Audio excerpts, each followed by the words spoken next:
J'espère que vous êtes heureux de retrouver ce matin le livre de l'Apocalypse, que vous n'êtes pas à bout. Il y a des passages difficiles et il y a des passages aussi extraordinaires comme ce matin. Si vous avez peut-être lu le chapitre 10, puisque c'est où nous serons ce matin, c'est un passage qui coule, qui est tranquille, qui est beau, qui est bienfaisant. Un temps de pause et ça fait beaucoup de bien. Beaucoup de bien. La parole fait toujours du bien.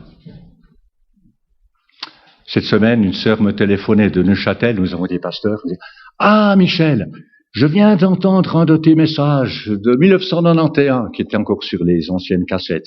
Oh, ça m'a fait du bien. » Et c'est vrai que la parole n'a pas d'âge. La parole fait toujours du bien.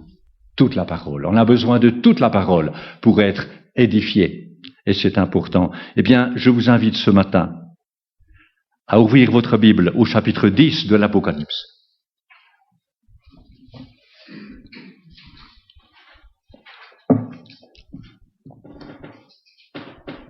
On peut intituler peut-être ce chapitre « L'ange et le petit livre ». C'est une très belle histoire.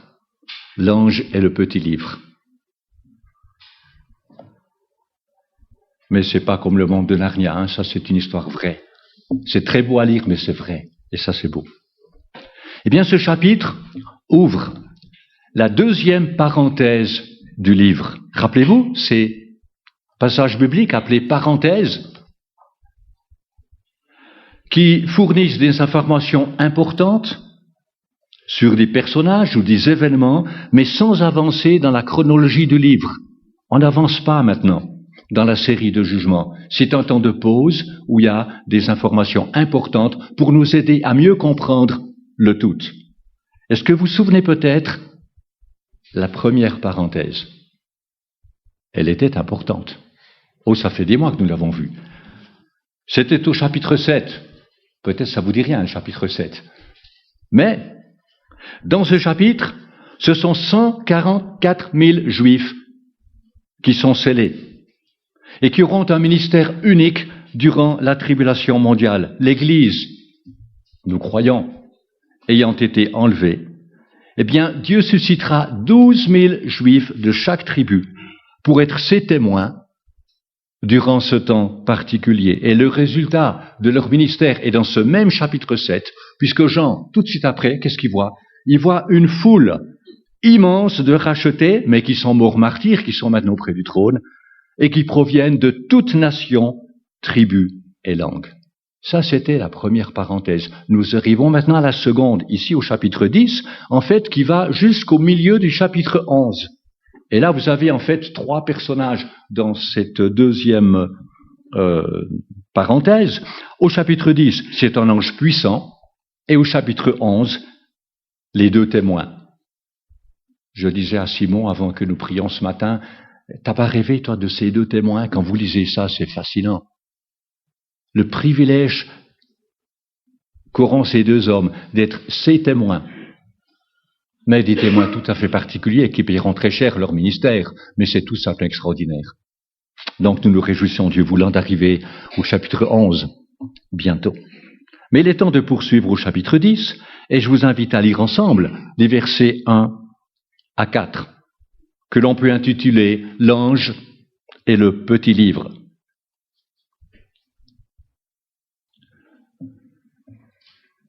Puis je vis un autre ange puissant descendre du ciel, enveloppé d'une nuée. Au-dessus de sa tête était l'arc-en-ciel.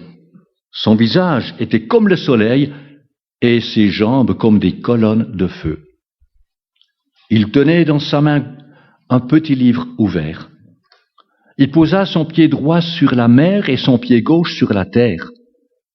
Et il cria d'une voix forte comme un lion qui rugit. Quand il eut crié, les 7 tonnerres firent entendre leur voix. Quand les 7 tonnerres eurent fini de parler, j'allais écrire, mais j'entendis une voix du ciel qui disait, scelle ce qu'ont dit les 7 tonnerres, ne l'écris pas.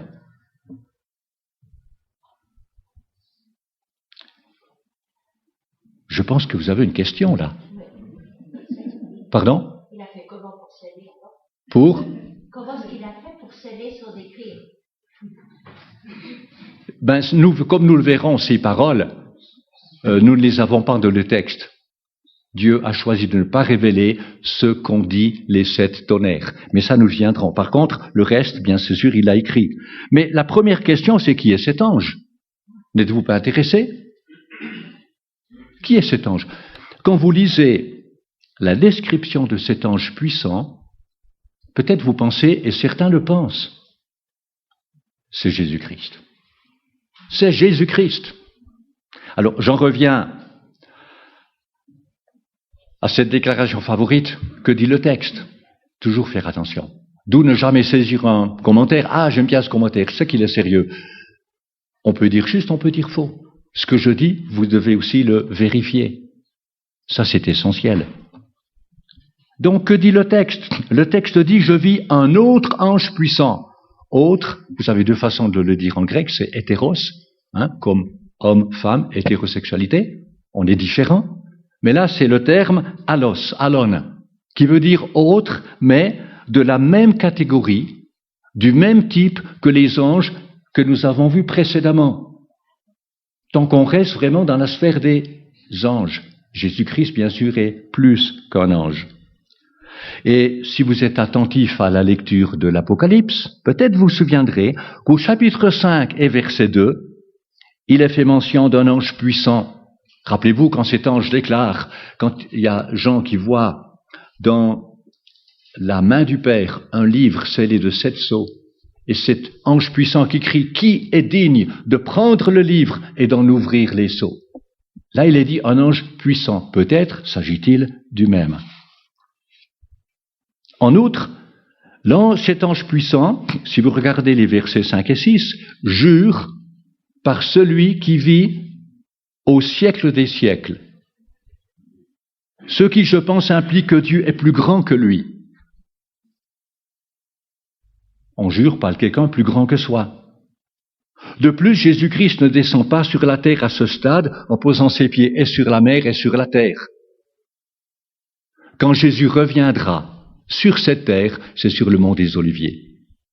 Comme le dit Zacharie 14, comme le dit Apocalypse 19. Donc pour différentes raisons, je pense qu'il est préférable de voir que c'est un ange, mais un ange puissant. Il y a beaucoup d'anges puissants. Pensez à Michaël, le défenseur d'Israël. Il y a beaucoup d'anges très puissants. Alors regardons la façon dont cet ange est décrit. Tout d'abord, il descend du ciel, donc il vit dans la présence de Dieu. Il est enveloppé d'une nuée. L'arc-en-ciel est au-dessus de sa tête. Rappelez-vous l'arc-en-ciel, signe de l'alliance entre Dieu et les hommes. Son visage est comme le soleil, c'est-à-dire il rayonne de la gloire divine. Mais pensez même à Moïse, quand il était sur la montagne et quand il redescendait, son visage rayonnait. Et il mettait un voile pour pas qu'on voit que ce rayonnement disparaissait avec le temps. Ses pieds, le texte parle des pieds, pas des jambes, sont comme des colonnes de feu. Une colonne symbolise, c'est clair, la stabilité, la force. Le feu parle de jugement. Chose plus importante, il tient dans sa main un petit livre ouvert. Contrairement au livre scellé de 7 sceaux, que nous avons au chapitre 5, eh bien, celui-ci est plus petit et il est ouvert. La forme verbale, en fait, en grec montre qu'il est déjà ouvert, qu'il reste ouvert. Donc, ces prophéties sont prêtes à être proclamées et à s'accomplir. Maintenant, que contient ce petit livre? La Bible ne le dit pas. Mais si vous regardez le verset tout à la fin, le dernier verset, le verset 11 du chapitre, c'est qu'après avoir avalé le petit livre, l'apôtre doit prophétiser sur beaucoup de peuples, de nations, de langues et de rois. Peut-être ce petit livre contient ces prophéties.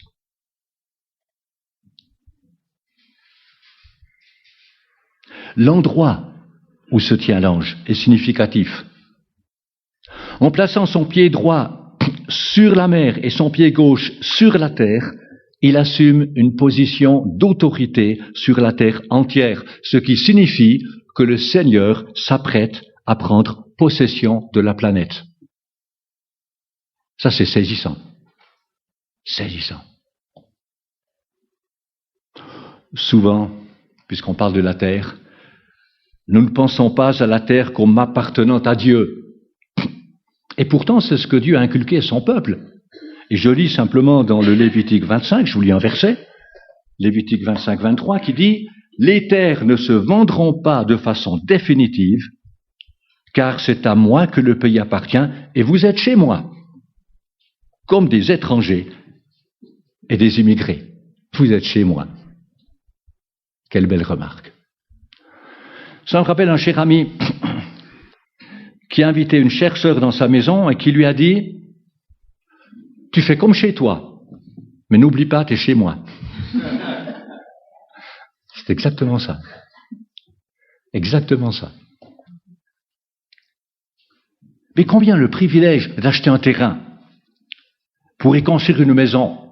Et beaucoup de ces personnes pensent, mais elles sont chez elles. Et c'est vrai, dans un sens, elles sont chez elles. Et pourtant, toute la terre appartient à Dieu, et le jour vient où il en reprendra possession. Comme David le dit dans le psaume 24, c'est à l'Éternel qu'appartient la terre avec tout ce qu'elle contient. Ces tyrans qui prennent tant d'or du peuple et tant d'argent pour le placer quelque part, pas seulement en Suisse, mais ailleurs, ils ne font que s'appauvrir. Parce que l'homme ne peut pas prendre un sou. Il ne prend rien. Tout appartient à Dieu. Combien l'homme oublie que Dieu a un droit de regard total sur la terre, sur la mer, sur ses habitants et sur les affaires de ce monde. Regardez, dans le psaume 9, nous lirons quelques versets dans le psaume 9. Et David, là, le dit très très bien. Dans le psaume 9, on ne va pas lire tout le psaume, mais quelques versets, je vous invite à lire, et je lis dans second 21. Tout d'abord, les versets 5 et 6.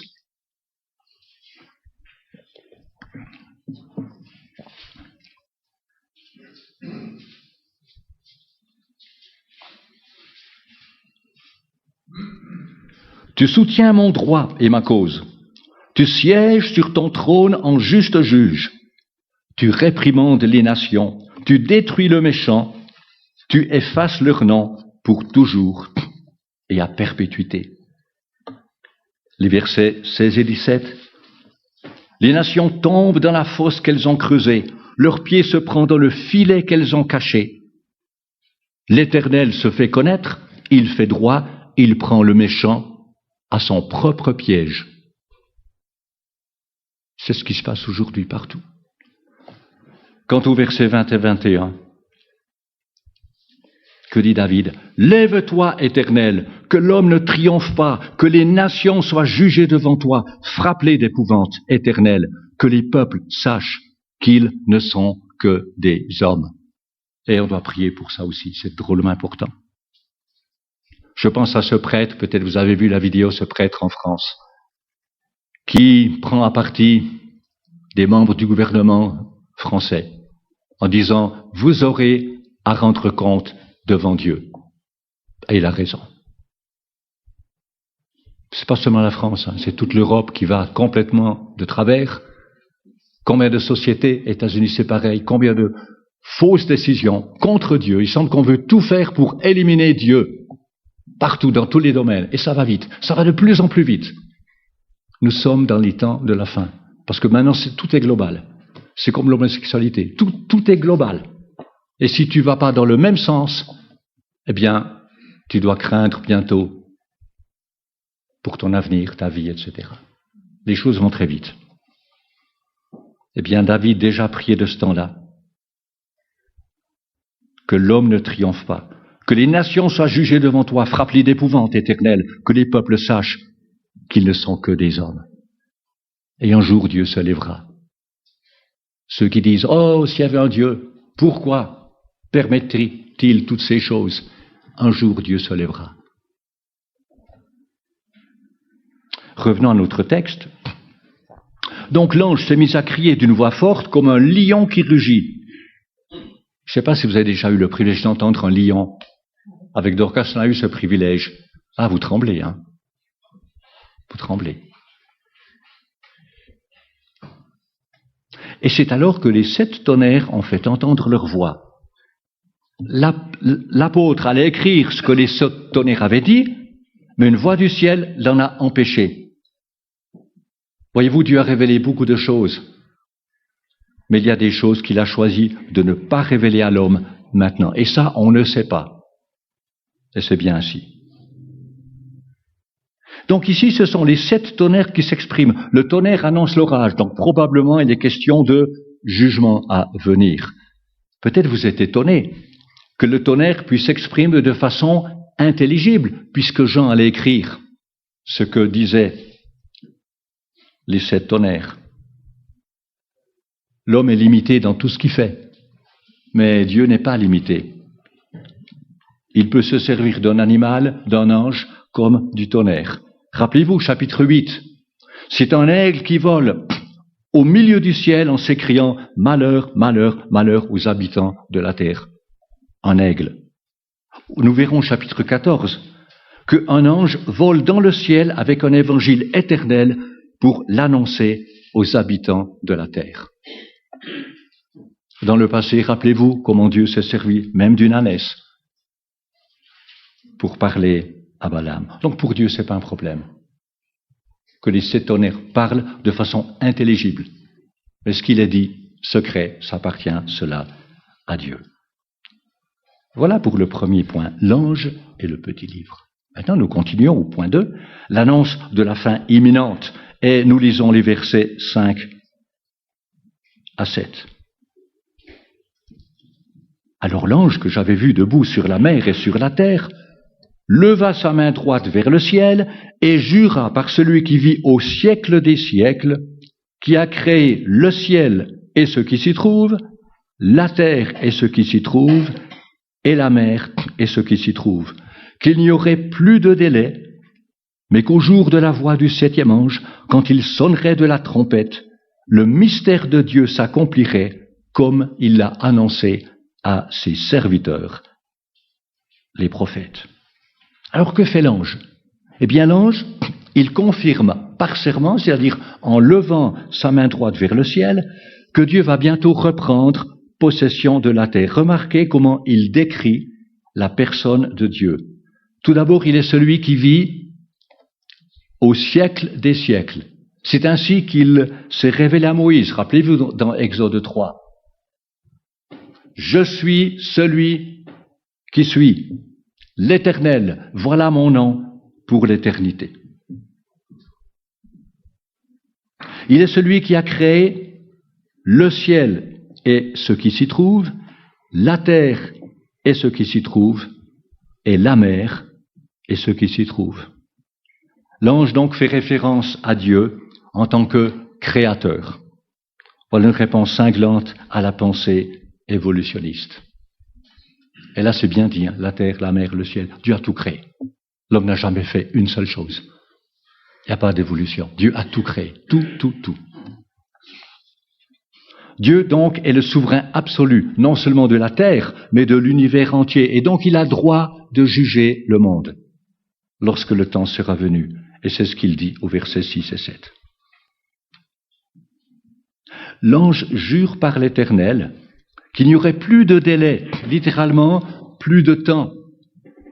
Ça ne signifie pas que le temps, chronos, ne sera plus, mais que le temps dont il est question, on est dans le temps de la tribulation, eh bien, touche à sa fin.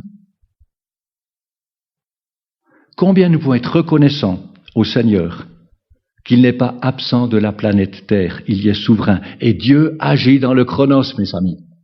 Dieu n'est pas absent, Dieu est présent. Rien ne se passe sans sa volonté, sans son consentement. Et on peut remercier le Seigneur aujourd'hui. Le chronos lui connaît. Nous, on est souvent pris par les programmes, même à la retraite. Hein, on a toujours le chronos avec soi. Mais Dieu, il y est aussi. Il est présent. Et il dit, il n'y aura plus de chronos. Pas à dire qu'il n'y aura plus de temps, mais ce temps arrive bientôt à la fin. Prenez courage. Le verset 7, Dieu affirme là une chose vraiment importante. C'est qu'au jour de la voix du 7e ange, et là vous l'avez cela déjà au chapitre 11, verset 15, au jour de la voix du 7e ange, quand il sonnerait de la trompette, le mystère de Dieu s'accomplirait comme il l'a annoncé à ses serviteurs les prophètes. Tiens, le mystère de Dieu s'accomplirait. Quel est ce mystère? Il ferait beau maintenant prendre du temps, mais le temps, on n'a pas non plus le temps de prendre 20 minutes, 30 minutes pour réfléchir. C'est ce que doit faire le prédicateur. Chaque chose, il doit le prendre dans le contexte immédiat, le contexte général d'Apocalypse, Ancien Testament, Nouveau Testament, le tout, pour ensuite voir, mais que veut dire le texte? Eh bien, l'Écriture dit que Dieu l'a annoncé, donc ce mystère de Dieu, à ses serviteurs les prophètes. Chose intéressante, ce verbe annoncer est euangelizo, d'où nous avons le terme évangéliser. Il s'agit donc d'annoncer de bonnes nouvelles. Et oui, même dans l'Apocalypse, il y a de bonnes nouvelles. C'est ainsi que la version d'Arby écrit, comme il en a annoncé la bonne nouvelle à ses serviteurs les prophètes. Ça, c'est la meilleure traduction. Alors, qu'est-ce qu'ont annoncé à maintes reprises les prophètes de l'Ancien Testament? Prenez, ce matin on a lu, merci, Simon, mais prenez Ésaïe, les grands prophètes, Ésaïe, Jérémie, Ézéchiel, prenez les petits prophètes, prenez Daniel, et tous les petits prophètes. Qu'est-ce qu'ils ont annoncé? Dites-moi. Quelle bonne nouvelle! Voilà, il y a bien sûr les deux venues du Christ, ce qui était pour beaucoup et pour les Juifs, mais c'est pas possible. Un Messie souffrant, un Messie qui règne, ils n'ont pas compris. On n'aurait pas compris non plus, c'est clair. Maintenant pour nous c'est facile. Christ est venu, il a souffert, il revient en puissance et en gloire pour régner. Mais ça c'est l'essentiel. Vous lisez, vous ne pouvez pas lire un prophète sans que vous y tombiez, mais à maintes reprises. C'est la venue du Messie, sa venue triomphale. Jésus-Christ revient non seulement pour juger les nations, mais pour établir son royaume, un royaume de justice et de paix sur la terre, ce que les hommes ont toujours voulu souhaiter, mais sans Dieu. Ceci, rappelez-vous, était la question des apôtres. Les apôtres étaient juifs, ils n'ont jamais perdu le sens de la réalité. Rappelez-vous dans Acte 1er au verset 6. Seigneur, est-ce en ce temps que tu vas rétablir le royaume à Israël? Eux n'avaient jamais perdu cette notion de l'Ancien Testament. Et Jésus dit pas, ça c'était l'Ancien Testament, maintenant tout ça c'est un peu charnel, maintenant on va quelque chose de spirituel. Non, c'est pas à vous de connaître les temps que que le Père a établis. Mais vous recevrez une puissance. Le Saint-Esprit survenant sur vous, et vous serez mes témoins. Voilà, c'est pas le temps maintenant. Ce temps viendra certainement, mais c'est pas le moment. Donc, telle est la bonne nouvelle que les prophètes ont annoncée il y a bien longtemps et qui se réalisera en son temps. Mais quelle joie, mes amis! Jésus revient. Il établira son règne, un règne de paix et de justice, comme il l'a dit. Toute prophétie se réalise comme cela a été dit. Et ça, c'est une chose. Mais quelle joie, mes amis! Mais pensons aussi aux millions de croyants qui vivront le temps de la tribulation. Parce que souvent on l'oublie cela. C'est pas que pour nous. Combien de Bibles, apprend-on, ont été cachées dans des rochers, dans des caves et tout, et de millions de croyants qui devront fuir et qui vivront la parole. Eh bien pour eux, qui vivront cette période sombre de l'histoire, qu'est l'encouragement de savoir que désormais le temps qui les sépare du retour visible de Jésus-Christ et de leur délivrance est proche. Il est proche. Et ça, c'est important. Mais nous arrivons, troisième et dernier point, versets 8 à 11. L'ingestion du petit livre. Je ne sais pas comment on pourrait dire ça en français, j'ai cherché l'ingestion, c'est peut-être pas le meilleur terme, mais voilà. Lisons les versets 8 à 11. La voix que j'avais entendue du ciel me parla de nouveau et me dit, « Va, prends le petit livre ouvert dans la main de l'ange qui se tient debout sur la mer et sur la terre. » J'allai donc vers l'ange et lui demandai de me donner le petit livre. Il me dit, « Prends-le et avale-le. » il sera amer dans ton ventre, mais dans ta bouche, il sera doux comme du miel. Je pris le petit livre de la main de l'ange et je l'avalai. Dans ma bouche, il fut doux comme du miel, mais quand je l'eus avalé, mon ventre fut rempli d'amertume. Puis on me dit, il faut que tu prophétises de nouveau sur un grand nombre de peuples, de nations, de langues et de rois. Donc, la voix venant du ciel, qu'il avait déjà entendue précédemment, demande à Jean de prendre le petit livre ouvert de la main de l'ange. Il va donc vers l'ange et celui-ci lui demande de prendre le petit livre et de l'avaler. Il ajoute qu'il serait amer à ses entrailles, mais doux comme du miel dans sa bouche. Et Jean obéit. Qu'est-ce qu'il fait? Il avale le petit livre, le rouleau. Et qu'est-ce qu'il dit? Dans ma bouche, il fut doux comme du miel. Mais quand je l'eus avalé, mon ventre fut rempli d'amertume. Est-ce que vous vous rappelez qu'il y a d'autres prophètes qui ont fait une expérience similaire? Ça vous dit quelque chose? Deux prophètes. Jérémie et Ézéchiel. Prenez Ézéchiel tout d'abord. Ça vaut la peine de regarder dans votre Bible au chapitre 3, Ézéchiel chapitre 3. Et on va lire simplement les versets 1 à 3. Ézéchiel 3, versets 1 à 3.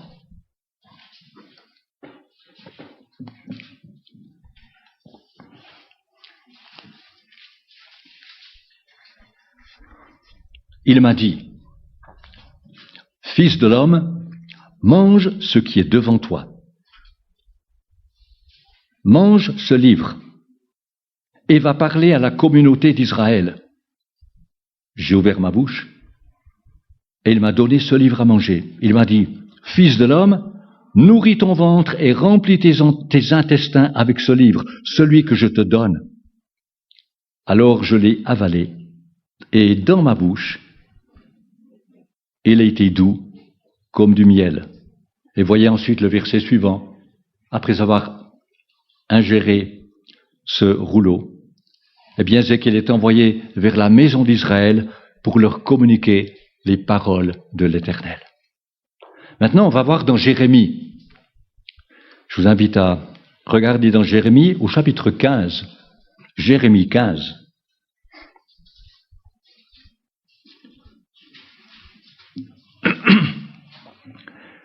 Les versets 16 à 18.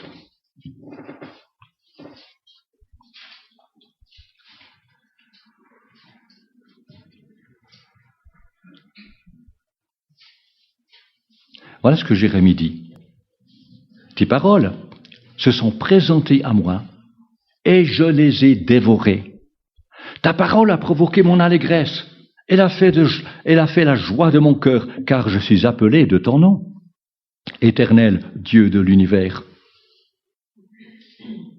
Je ne suis pas resté en compagnie de ceux qui s'amusent pour y prendre mon plaisir. Devant ta main, je me suis assis solitaire car tu m'avais rempli d'indignation. Pourquoi ma souffrance est-elle continuelle? Pourquoi ma plaie est-elle incurable?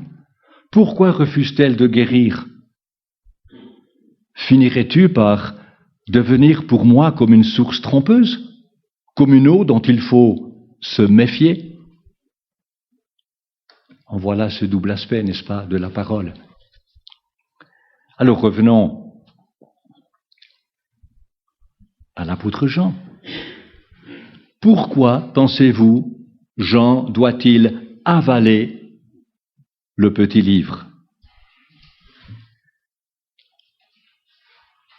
Manger le petit livre, c'est s'approprier tout ce qui est écrit, c'est-à-dire aussi bien les déclarations que les promesses, que les paroles de jugement. C'est prendre tout. Et dans la Bible, vous savez, en tant que chrétien, on ne peut pas choisir. Seigneur, moi j'aime bien ça, mais ça j'aime moins. C'est toute la parole que Dieu demande de recevoir.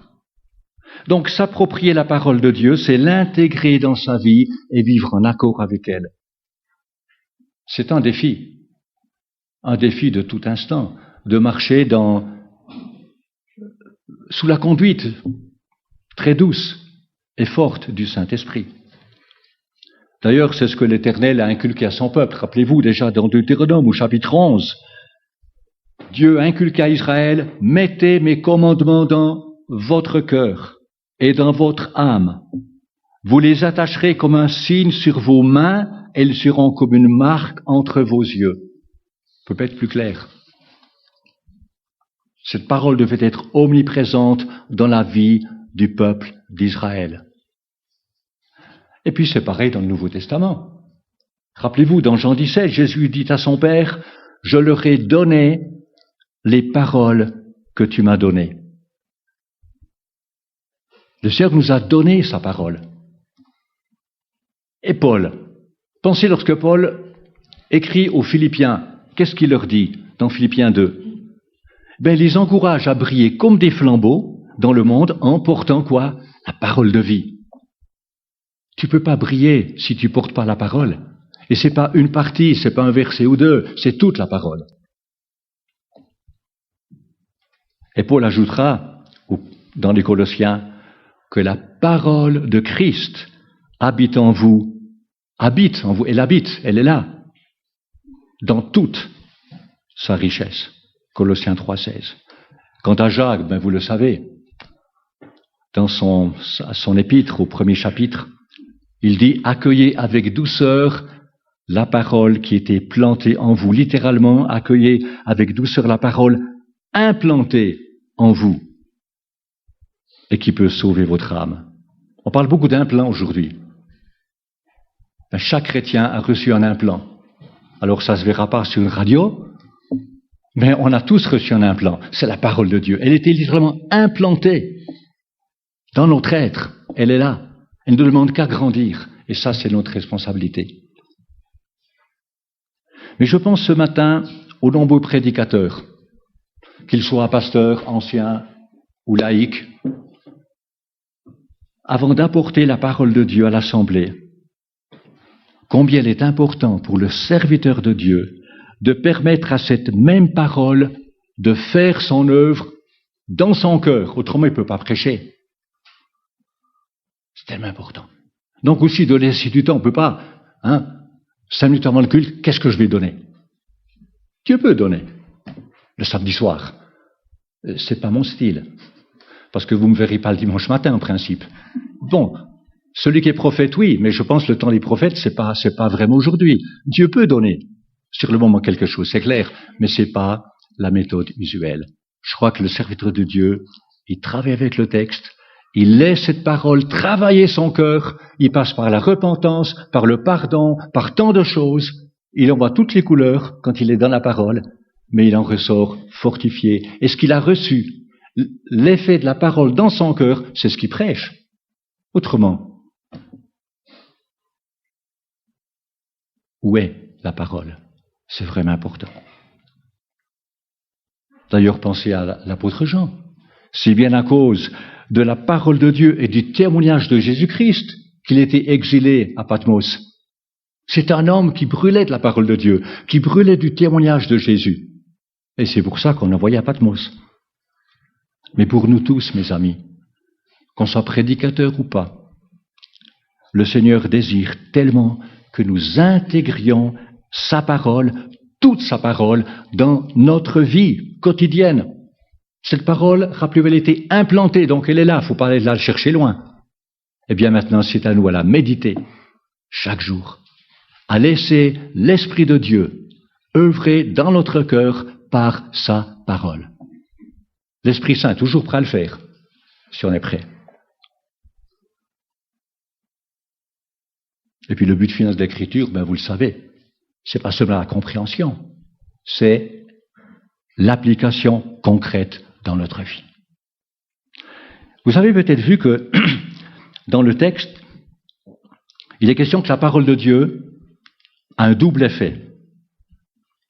Elle est tout d'abord douce au palais. En effet, la parole de Dieu révèle la grâce de Dieu, si nombreuses promesses, comme cette illustration de ce prédicateur qu'on a eu le privilège d'être là 2 fois à Genève quand il était là. C'est assez extraordinaire. C'est extraordinaire. Voilà ce que fait la parole de Dieu. Et David l'exprime très bien. Regardez dans le psaume 19. Je vous invite à regarder dans le psaume 19 et les versets 10 et 11.